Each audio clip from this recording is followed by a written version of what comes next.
So hey all, I'm Ankita Goel, selected in 17th PPSC. सो आप लोगों के बहुत सारे क्वेरीज थे कि मेरे क्या रिसोर्सेज रहे। जैसा कि सारे एस्पिरेंट बताते हैं, मैंने भी सेम ही मेरे भी रिसोर्सेज सेम ही थे, कन्फाइन उन्हीं के अकॉर्डिंग थे। तो मैं आपको बताती हूँ। पॉलिटी के लिए मैंने लक्ष्मीकांत लिया था, और लक्ष्मीकांत मैंने इतनी बार पढ़ा है क्योंकि मेरा बेस सब्जेक्ट यानी मैंने ऑनर्स भी पॉलिटिकल साइंस से ही किया है, मेरा पीजी भी पॉलिटिकल साइंस से ही था। तो पॉलिटी लक्ष्मीकांत बहुत अच्छे से करना होता है। फिर फॉर हिस्ट्री मॉडर्न स्पेक्ट्रम और घटना चक्र। स्पेक्ट्रम से आप कॉन्सेप्ट बिल्डिंग करते हो और फाउंडेशन बनाते हो कि हाँ एक्चुअली हिस्ट्री में हुआ क्या था। और इसमें भी कौन सा पोर्शन बहुत ज़्यादा ध्यान देने वाला है, वो 1857 के बाद के रिवोल्ट का जो भी प्रोसेस है, लाइक फ्रीडम स्ट्रगल का प्रोसेस जो है, वहाँ पे आपको ज़्यादा ध्यान देना है।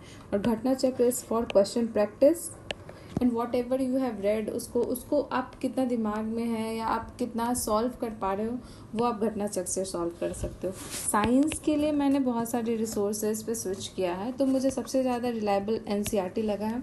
एनसीईआरटी 6 to 10 आप उठा सकते हो, और जो भी एग्जाम्पलर होते हैं और जो एमसीक्यूज़ के क्वेश्चन होते हैं वो सारा आप अच्छे से सॉल्व कर सकते हो। और ये हेल्पफुल भी होता है, और ये डायरेक्ट भी आपको मिल जाएगा क्वेश्चन पेपर में।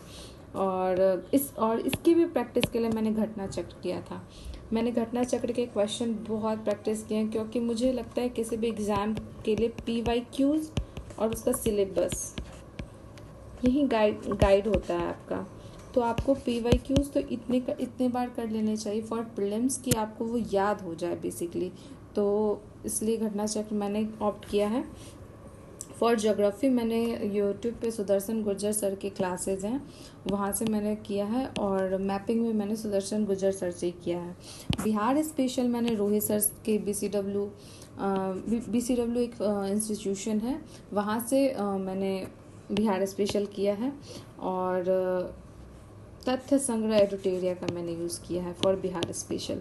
इकोनॉमिक्स के लिए मैंने इकोनॉमिक सर्वे और बजट यूज़ किया है।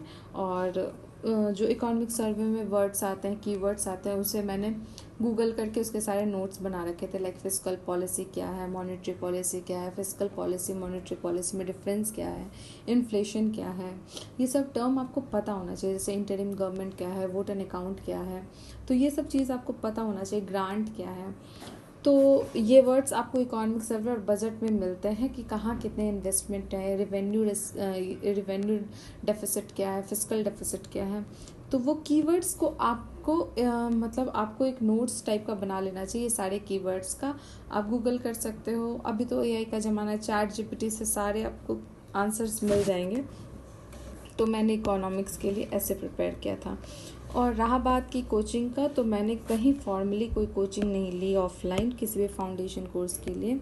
और प्रीलिम्स के लिए मैंने टेस्ट सीरीज़ भी नहीं लिया था। हाँ, लेकिन मैं फॉर प्रैक्टिस मैंने टेस्ट लगा रखा, मैं खुद से टेस्ट पेपर बाय करके और लगाती थी। जैसे मैं कीजेस का टेस्ट लगाती थी, एडुटेरिया का लगाती थी, और मैं VPSC कॉन्सेप्ट वाला का भी टेस्ट लगाती थी, और इसके साथ मैं प्रीवियस ईयर क्वेश्चंस भी करती थी।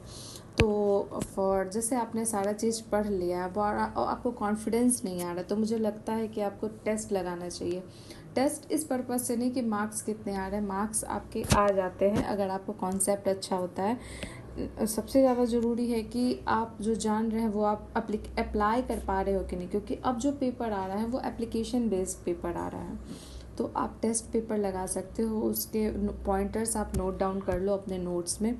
ऐसे भी आपका मतलब इस हिसाब से भी आपका प्रिपरेशन प्रीलिम्स में बहुत हेल्पफुल होता है। For current affairs I have done एडुटेरिया का जो एक मंथली मैगज़ीन आता है वो भी मैं करती थी, ईयरली मैगज़ीन मैं करती थी। जब एग्ज़ाम नज़दीक आ जाए तो मैं ईयरली मैगज़ीन करती थी थोड़ो।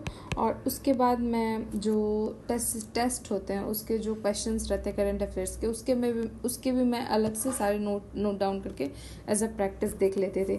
और इसके साथ मैं रोहित सर के करंट अफेयर्स के भी वीडियो फॉर रिवाइजिंग पर्पस मैं ये देखती थी।